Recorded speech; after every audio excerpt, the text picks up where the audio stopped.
Hola, estás en Conversaciones Rockeras en su 4º aniversario. Y ya lo sabes, aquí hablamos de rock de forma diferente.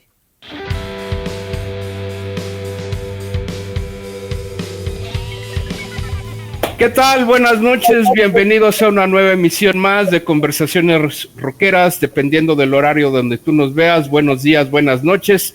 Gracias por estar aquí en Conversaciones Rockeras. Hoy tengo un gran invitado de lujo, como suelo yo decir, alfombra roja, hoy en el estudio de Conversaciones Rockeras. Regresa un gran amigo, César Granados, después de pues más de un año que no lo teníamos aquí, después de esos programas exitosísimos de Deep Purple Pirata, de Def Leppard. Y pues, César, muy agradecido de que estés con nosotros hoy, que vamos a hablar de un disco enorme, de una joya de 1984 que no habíamos podido hablar, el famosísimo Perfect Strangers, el gran regreso de Deep Purple. Y pues es un agasajo tenerte, amigo, esta noche. Bienvenido.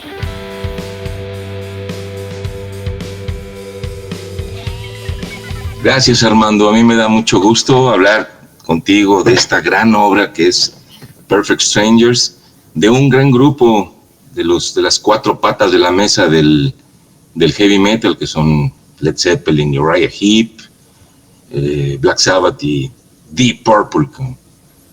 En este episodio de la historia en la que entran a la escena en los 80s, no sé si te parece, le damos una vista a cómo estaba el rock en los 80s.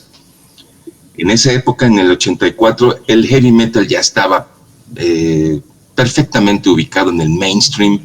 En las estaciones de radio lo pasaban a cada rato. Empezaba el auge también de los grupos aquí en México. Y sorpresivamente, lo que pasa es que nadie se lo esperaba, Armando. Yo la verdad no, en Conecta y en Rock Pop habían aparecido algunas cosas ahí que daban a entender de que estaban hablando, e incluso fotografiaron ahí en Pace, o hablaban de una foto que estaba con Gillan y que se les hacía un poquito sospechoso. Pero esto ya siendo ingeniería reversible, ya vas cazando fechas. La última vez que tocó Ian Pace con Gary Moore fue en agosto del 83. Gillan también termina su proyecto, bueno, su grupo solista en esa misma etapa. Entonces, realmente sí ya traían la cosquilla. Se ve que desde antes, y yo me atrevo a afirmar que desde el concierto aquí en el Estadio Inde de Deep Purple en 1980, cuando fue todo esto de la demanda con Rod Evans, ellos empezaron a hablar. Pero, bueno, la escena en México del heavy metal, pues era novel, era un sonido que nunca habíamos escuchado en México. Poquito antes, por esas fechas más o menos, cuando salió este disco de Perfect Strangers de Deep Purple, se creó el Chopo. Y se creó el Chopo por la dificultad de poder conseguir material reciente, importado. Las compañías de discos en México los publicaban un poquito después, o años después, o varios años después. Entonces, pues uno estaba ávido de cintas, y por eso fue creado el Chopo, para poder intercambiar y mover material y conocer más. Me acuerdo mucho de los bootlegs de la gira de este disco, Armando. La gira empezó más o menos por Australia, y ahí empezaron a salir varios bootlegs, y fueron muy vendidos en el Chopo. ¿Por qué? Porque era una gran banda de los 70s, con muchas cosas que decir en la siguiente década, en los 80s. Entonces, competían contra Scorpions, contra el Love at First Sting, con Iron Maiden, con el Powerslave. O sea, realmente Deep Purple no venía a competir con ese mainstream grandioso que existía. Vino a darle, esto es hard rock ochentero. Al hard rock ochentero le fue muy mal en la década de los 80, pero Deep Purple sí mantuvo la bandera en alto del hard rock. Claro, y haciendo un poquito de más contexto, si tú recuerdas, prácticamente Deep Purple estaba fuera de circulación, porque por ejemplo Ritchie Blackmore y Roger Glover estaban en Rainbow, Ian Pace estaba tocando con Gary Moore y Ian Gillan se había desvinculado de... Este es el disco que grabó Ian Pace con Gary Moore. Sí. Es buenísimo, quizás el mejor disco de Gary Moore, y esta es la obra con la que culminó. Sí. Fue el disco en vivo. Grandes joyas, y hay otro más que a lo mejor lo tienes, que se llama Live in Japan, que la alineación era de lujo. También la tengo, pero esto corresponde a lo que dejó Ian Pace para hacer Deep Purple, por ejemplo, en este caso. Así es, y bueno, en el caso de Ian Gillan, él se había desvinculado de Black Sabbath, del famoso Born Again, y había obtenido un éxito tremendo en Black Sabbath. De hecho, él decía que le costaba mucho trabajo meterse en la onda de Black Sabbath porque le obligaban a vestirse de negro y que era un requisito fundamental en Black Sabbath, que era parte de la cultura de la banda, ¿no? Sí, y que pues su predecesor había sido Ronnie James Dio. Entonces dice que batalló para aprenderse canciones de los primeros discos de Black Sabbath, War Pigs, Paranoid, algunas del Heaven and Hell.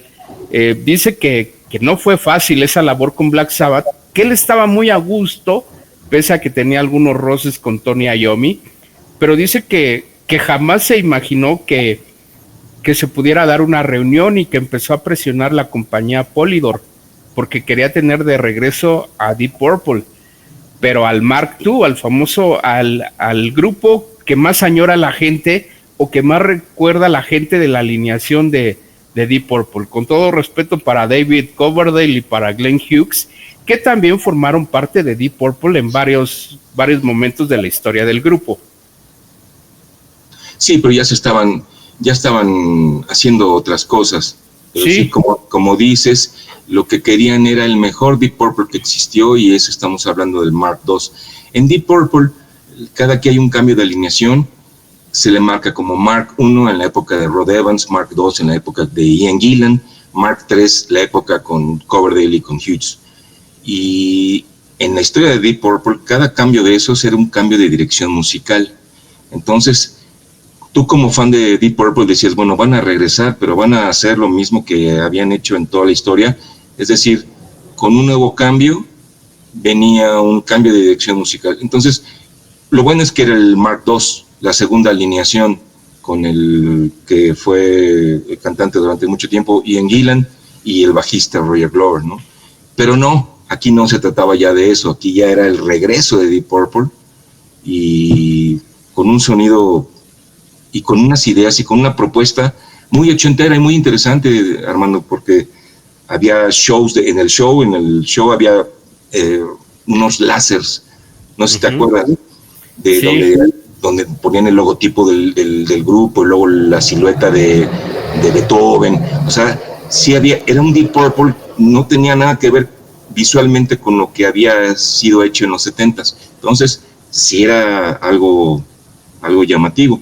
Pero esta historia de Deep Purple realmente consta de 2 discos, Armando, que es el Perfect Strangers, pero también es el House of Blue Light. Sí. Esta es la época de Deep Purple, y que culmina, ¿no?, con el disco en vivo.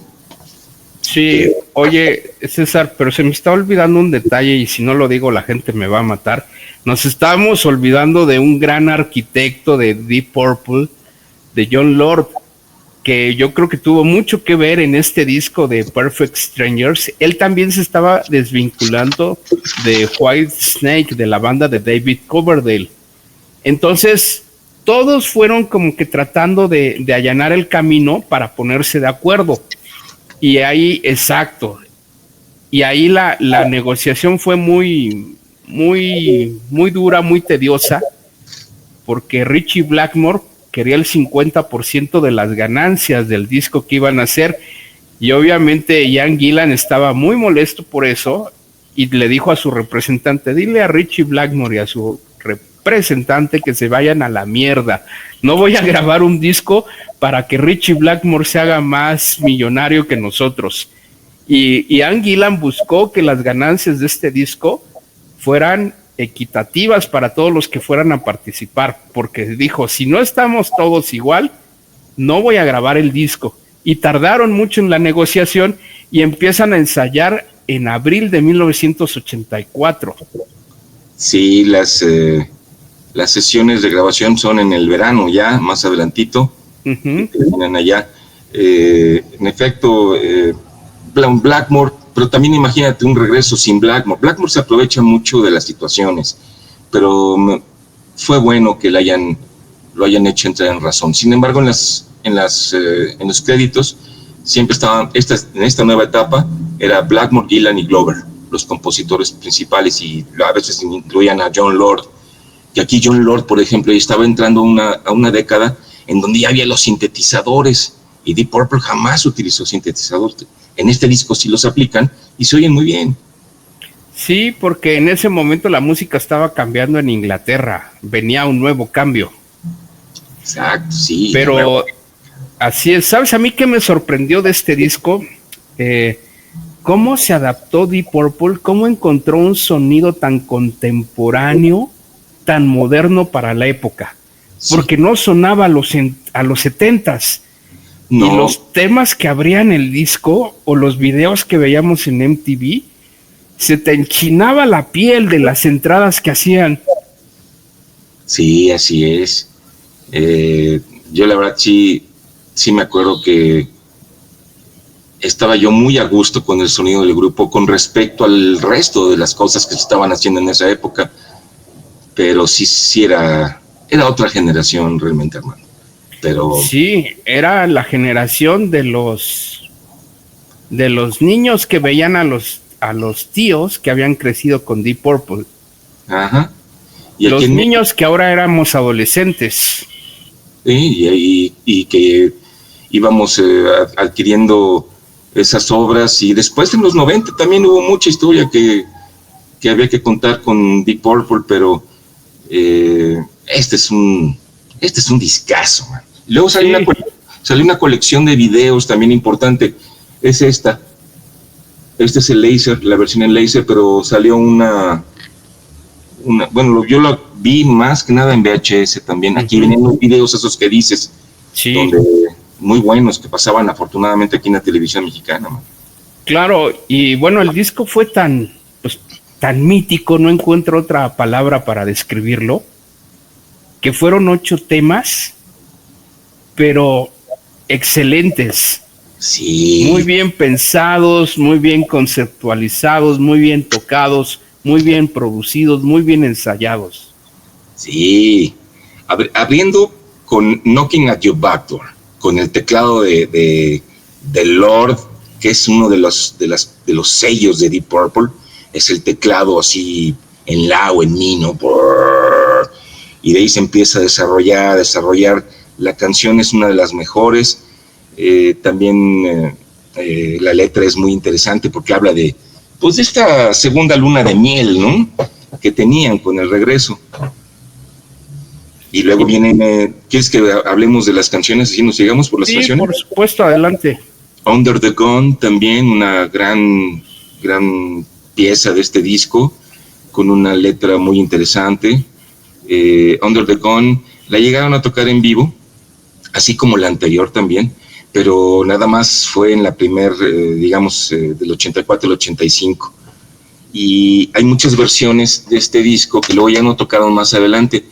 Y en este disco, no sé si se alcanza a ver, sí, el Network 85, aquí hay bastantes versiones de este disco que no fueron muy comunes. Después venía Nobody's Home.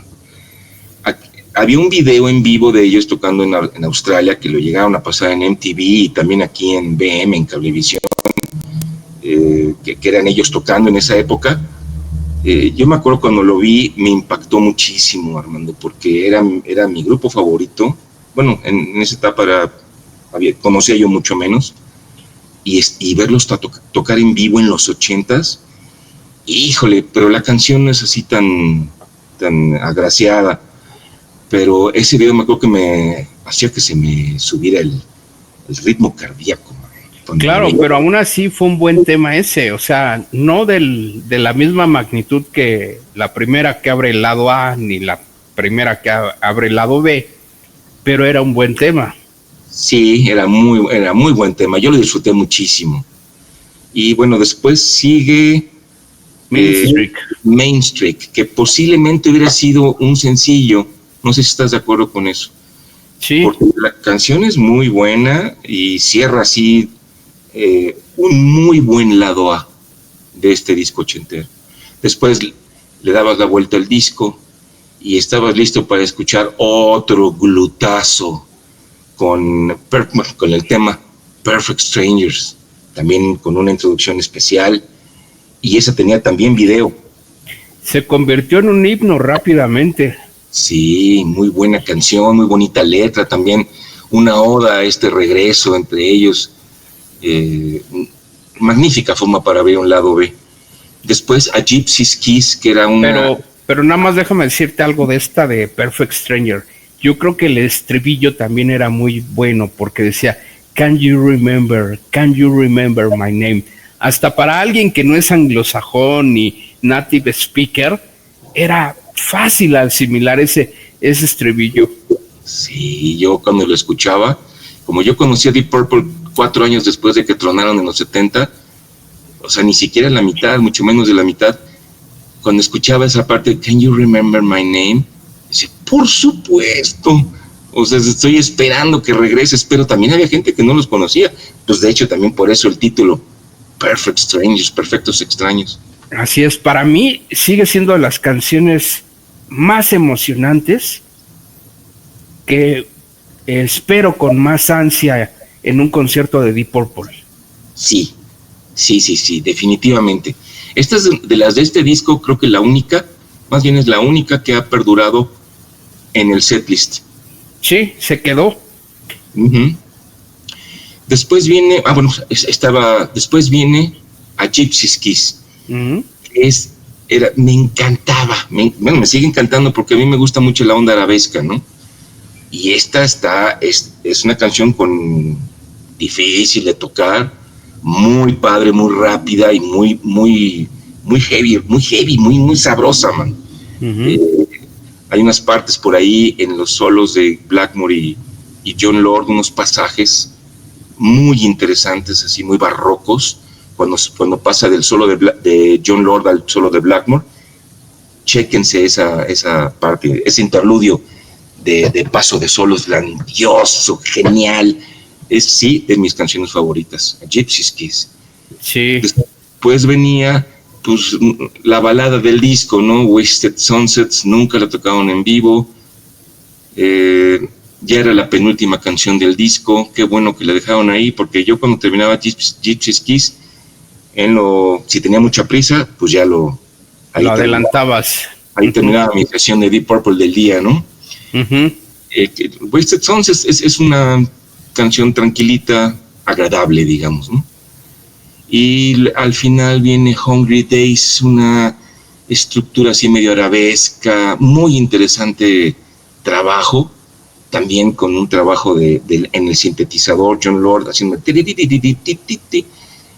No era común escucharlo, claro, en Whitesnake sí, pero no era predominante escuchar a Jon Lord tocar el sintetizador ahora ya en los 80.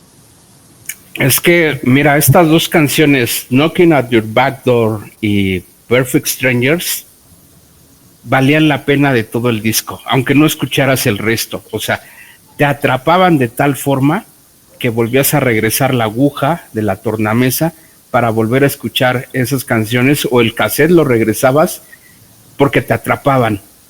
O ya en años posteriores, el CD, regresabas el track, pero dices, wow, qué canciones. Sí, esas dos, ¿no? Las de los principios de los lados, una gran decisión, muy atinada para hacer muy disfrutable este disco. Yo lo escuché mucho. O sea, afortunadamente salió en México y el cassette traía una canción extra, uh-huh. El cassette y el CD se llamaba Not Responsible. Sí. Y el sencillo de Perfect Strangers de la canción, en el lado B traía es un jam que le pusieron Son of Alaric, también muy interesante, pero es un jam nada más. Oye, ¿cuál es el video donde la cámara sí va como que siguiendo un camino? Es el de la primera canción del disco es en la de Knocking at Your Back Door. Oye, sí. y una donde se ven unas escenas de fútbol es la de Perfect Strangers. Oye, qué bueno que tocas ese tema de ese video, porque ahí muestra todo el estudio de grabación en el que se metieron a grabar en ese verano del 84. Uh-huh. Ese es en el estado de Vermont, al noreste, hasta el norte de Estados Unidos. Son zonas cuando es invierno muy frías, pero muy bonitas en verano. Y ahí grabaron en un estudio móvil y en un estudio local todas estas cosas. Y era muy agradable, pues muestran así lugares, campiñas, ponis, una alberca, y así se deben haber pasado todo a dar. Sí, es que hay que decirlo, Ritchie Blackmore siempre ha sido un fanático del fútbol. De hecho, fue muy amigo de Franz Beckenbauer, y cuando se murió Beckenbauer, ahí le dedicó unas palabras muy sentidas, porque eran muy amigos del famoso capitán de la selección alemana. Sí, famoso en Alemania 74. Así es. Y fíjate que, bueno, este disco, obviamente la compañía Polydor sabía que era un cañonazo, porque aquí en México no se tardaron en editarlo, casi salió a la par del importado. Y también lo interesante fue que este disco, pues lo produce Roger Glover. Ya no utilizaron a Martin Birch, que había sido su productor de cabecera de tanto tiempo. Sí, Roger Glover tomó las riendas. Hay una razón, la cosa es que la reunificación de Deep Purple fue, entre comillas, súbita. En abril se avisó de esto, de que se iban a volver a reunir en un concierto, en un programa de radio de la BBC, uh-huh. El Friday Rock Show, en abril, el 23 de abril se anunció, y yo no me acuerdo espérame, ¿por qué te dije esto? ¿Qué dijiste antes? De Martin Birch, que ya no trabajó en la producción de este disco. La cosa es que fue súbito, nadie se lo esperaba, y con Martin Birch, pues ya los de Iron Maiden ya lo habían agarrado, ¿ves? Entonces, y Iron Maiden, tú me dirás, en los 80 les fue súper bien. Sí, claro. Entonces, esa fue la razón por la que ya no estuvo Martin Birch en este proyecto, más que nada. Así es, pero Roger Glover hizo un trabajo dignísimo, o sea, ya había tenido la experiencia de haber producido discos de Judas Priest y también de Rainbow, pero fue increíble lo que hizo. Sí, la verdad sí. Fue conjunta la producción con el grupo, y pues ahí sí, pues bueno, había mucha dificultad de grabar con Blackmore y con Gillan, pero ya siendo una persona miembro del grupo, yo creo que ya los tenía bien controladitos, ¿no? Sí, él siempre fue muy, muy, muy tranquilo, muy ecuánime, sí. Buscaba la empatía entre la banda, porque Ritchie Blackmore y Ian Gillan no se podían ver. Decía Ian Gillan que se tuvo que comprar unas congas, porque qué aburrido que tuviera que esperar a que se acabara el solo de Ritchie Blackmore, que él también quería hacer algo más en el escenario. Sí, a Gillan siempre le molestaron esos espacios tan largos, pero es que también Deep Purple son los reyes de la improvisación. En ese sentido, le encantaba esas secciones largas en Space Trucking o en The Mule para improvisar. Deep Purple era un grupo de improvisación en vivo en gran porcentaje. Entonces, pues sí se aburría, ¿no? Claro, o ese video bien setentero de Child in Time, no sé si lo has visto. Del Doing the Thing. Ajá, y hacen una versión larguísima del tema. Sí. Por lo mismo, porque añaden una sección de pura improvisación. Así y para eso era un mago, Blackmore. Claro. El carisma que tenía Blackmore llenaba todo el lugar. Oye, César, ¿y qué tal en nuestra escena mexicana de revistas? Nuestro amigo Georgie Lazarov y José Luis Pluma, un saludo para ellos. También para ellos. Se la pasaban calentando en Rock Pop, en Conecte. Ya viene el nuevo de Deep Purple, espérenlo, va a ser un cañonazo. Obviamente sabían algo más que cualquier fan del rock, pero pues por el mismo medio donde ellos se desenvolvían, pero ellos creaban una espera que era muy sabrosa de estar leyendo cada 15 días, que ya iban en avance en las sesiones, calentaban muy bien la previa del disco. Sí, cierto. Y sabían que iba a ser un hitazo. O parte de las magníficas ventas que recibió ese disco, incluso aquí en México, pues fue gracias a la labor de ellos, de estar calentando, como tú dices, nada más a la gente para que se animara. Y no, pues brutal, ¿no? Claro. Ya el segundo disco ya no fue tanto, pero eso te iba a decir. Ya no pudieron repetir el boom que tuvieron en The Perfect Strangers. En House of the Blue Light ya bajó un poco el grupo. ¿Cuál es tu opinión? Mi opinión es que se tardaron mucho en sacarlo. Ese disco hubiera salido en el 86, si tú quieres, se tardaron mucho tiempo, y eso también desmoraliza un poco a la gente que le está esperando algo nuevo, como le hace Deep Purple siempre, entre periodos largos, saca unas recopilaciones y todo, muy interesantes también, pero uno espera el material nuevo, y eso, pues imagínate, en los 80, cuánta música nueva empezaba a salir en esos entonces, pues tú ya la verdad te clavabas, pues ya, bueno, en mi caso, más en la música de Alcatraz y Malmsteen y Ozzy Osbourne y todo. Entonces ya cuando venía Deep Purple, híjole, pues también no podías andar comprando todos los discos, ¿no? En esa época. Claro. Era uno estudiambre. Así es. ¿Y puedes mostrar el disco en vivo que me estabas sí, claro, comentando? Es Nobody's Perfect. Ese también es muy buen disco, aunque ahí dice gente que no tiene la potencia necesaria. Un poquito más hacia atrás, hacia ti, para que se vea. Ahí estás. Bueno, ese resulta que hoy está descatalogado, es muy difícil conseguirlo. Y no sé si existan reediciones. Bueno, lo sacaron en compacto y también hicieron la misma jalada de poner una canción que no venía en el LP, ya sabes, ¿no? Uh-huh. Y luego, sí, en efecto, ya fue, incluso en CD fue difícil encontrarlo. En LP no he visto que lo hayan sacado. Mi opinión acerca de ese disco en vivo es que es lo mejorcito, ¿eh? Incluso sacaron canciones de este disco doble en vivo para hacer una recopilación ochentera de Deep Purple. ¿No te acuerdas? Con la portada muy parecida al Perfect Strangers, pero una recopilación, y ahí vienen como 3 o 4 canciones de este disco en vivo. Realmente es muy buen disco, muy, muy bien grabado. Y después, con el tiempo, salió un CD que a lo mejor tú, que eres más fan de Deep Purple, lo conoces, que se llama Come Hell or Water, que es en vivo. Come Hell or High Water, sí. Uh-huh, ese. Pero sí, no sé si captura esta gira o este periodo de tiempo de Deep Purple, de Perfect Strangers. Un poco.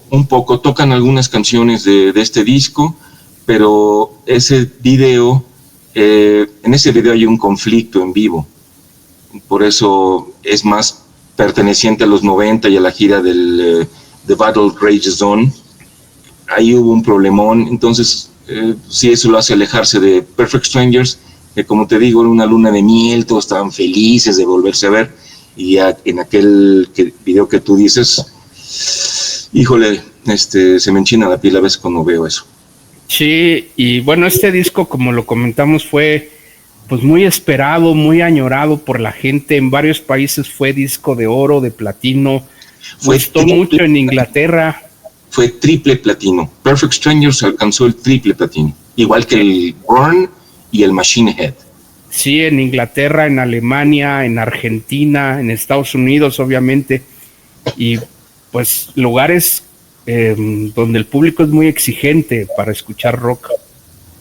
Sí, y muchos años después, más de 20 años después, sacaron el video de la gira. Este es el... mira, qué bueno que lo pones, porque de ese también hay una versión que salió en CD. Ajá, exactamente. Este salió muchísimo después, pero también es parte de la historia de Perfect Strangers, porque es la gira, es el inicio en Australia de la gira. Sí, ahí empezaron, ¿no? Ahí a Deep Purple le gustaba mucho empezar en Australia, calentar ahí por Oceanía, y luego ya llegar calientitos a Estados Unidos, a la gira, a la parte norteamericana, y luego a la parte europea. Sí, es que acostumbraban a hacer una base en Los Ángeles, ahí ensayaban y de ahí tomaban el avión para irse a Australia, Nueva Zelanda, Japón, y ya que el grupo se había soltado, ya o venían a América, a Estados Unidos, o bien Sí, se iban a Europa, ¿no? exacto. Esa, digamos, era la logística que ellos pretendían cada que empezaban las giras, y te vas a fijar que casi todas empiezan en Australia. Ya está, bueno, obviamente no vimos esta alineación en México y no creo que en ningún otro país de América Latina, pero ¿tú recuerdas cuándo fue la primera vez ya que vimos a Deep Purple en forma en México? Fue 10 años después de la salida de este disco que estamos hablando y que tenemos hoy sobre la mesa. Fue en 1994, en noviembre, vinieron al auditorio. Yo fui muy feliz cuando los vi. Por fin en vivo, claro. Yo nunca he visto a Blackmore en vivo, pero sé lo que piensa y por eso, pues, la verdad, parece desdeña un poco ir a países que no son alineados, ¿no? Fue la gira del Dragón, ¿no? Del disco del Dragón, ¿no? ¿O fue la de Perpendicular? Perdón, sí, en efecto, sí. Es la del Battle Rages On. Ah, ok. O sea, pero la parte en la que Blackmore ya había sido despedido del grupo, porque en ese video que hablábamos hace ratito del Come Hell or High Water, acontece un problema, corren a Blackmore de ahí, por lo que pasa en ese video, véanlo, y llega el quite para cerrar la gira,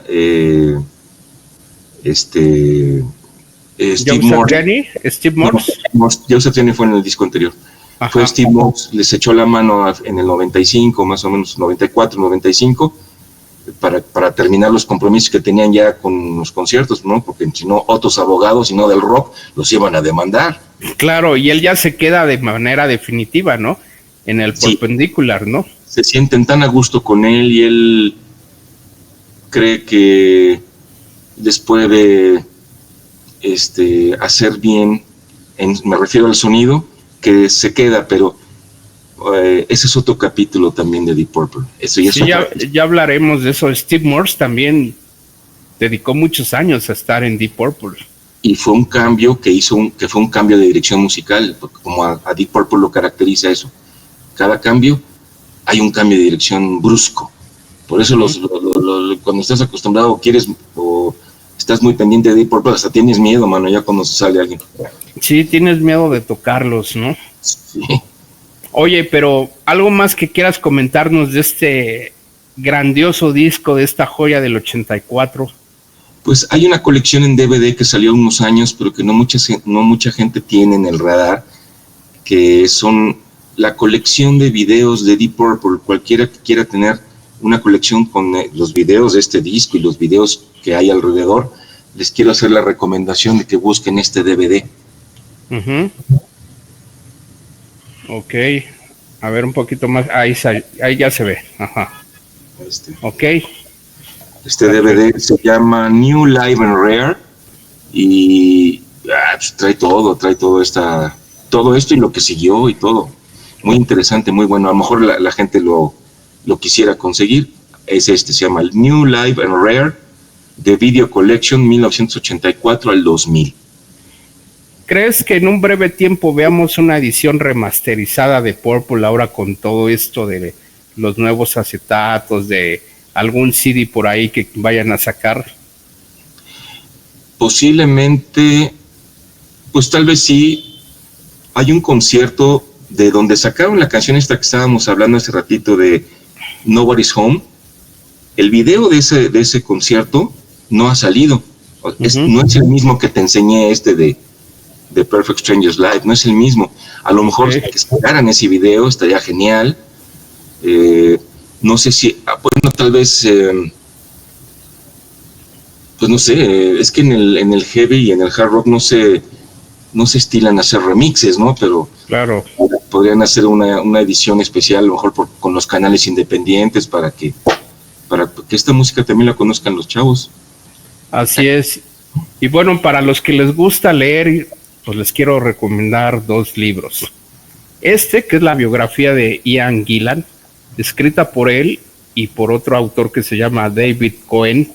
Es una historia sensacional No es un libro caro, lo encuentran en Amazon, más o menos ahí buscándole a buen precio. Vale la pena leerla porque te habla de toda su historia de Deep Purple, de sus proyectos de Ian Gillan cuando estuvo en Black Sabbath, el regreso en el 84, en fin, vale la pena conseguirlo porque lo escribe el propio protagonista de Deep Purple, el cantante, y en español, bueno, ya lo he comentado, de Deep Purple, la historia de una saga, la familia Purple, de un autor que se llama José Luis Martín, de una editorial española que se llama Manontropo, que tiene la cualidad de que aquí vienen los trabajos de Deep Purple, de Whitesnake, de Ian Gillan, de Rainbow y de todas las derivaciones que surgieron a raíz del famoso Deep Purple. Entonces, si ustedes quieren leer, esos dos son lo básico. Para saber un poco más. Espérame tantito porque voy a traer la biografía de Gillan que yo tengo, espérame. Ok, adelante. Como siempre, sabrán que recomendamos títulos para que ustedes puedan leerlo, y casi todo lo que decimos aquí siempre está sustentado en este tipo de textos. Ya saben que los libros nos ilustran y nos dan otra visión de lo que sucedió en esos años. A ver. Mira. Está en inglés. Ok. También, ¿de qué año es? Ha de ser de 98. 98. Sí. Ok. 1998. Okay, y también habla de los principios. Aquí habla de cuando él estaba en Episode 6, que estaba haciendo los primeros pininos, de cómo lo llamaron a Deep Purple, las cosas que también sucedían ahí entre su compadre Blackmore y él. Pues es más reciente ese que tienes, porque se publicó en 1994, la primera edición, y en el 98 se vuelve a reeditar.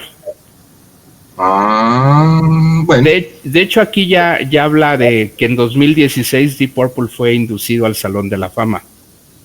Sí, esto es más reciente. Ajá, es como un dato adicional. Sí. Entonces puede englobar otras cosas distintas. Es una edición de estas que le dicen de bolsillo, pero vale la pena conseguirlo. Te lo echas rápido porque está muy digerible. Sí, y la historia de él es muy, muy chistosa, ¿eh? Así es. Tiene un humor muy especial. Sí, gran amante del whisky escocés, ¿no? que le gustan las cosas simples, ¿no? Una Coca-Cola con whisky escocés, ¿no? Lo máximo para él. Sí. ¿No? Pues ahí está la letra de Trash de Black Sabbath. Así es. Le gusta el tequila. Bueno, ese disco de Born Again surge por una borrachera que agarran Ian Gillan y Tony Iommi. Así es. Pero a ver si hacemos un programa de eso también para que la gente lo sepa. Estaría excelente. Hay muchas cosas que decir. Ok. Oye, pues querido amigo, muchas gracias por aceptar. Un gusto tenerte.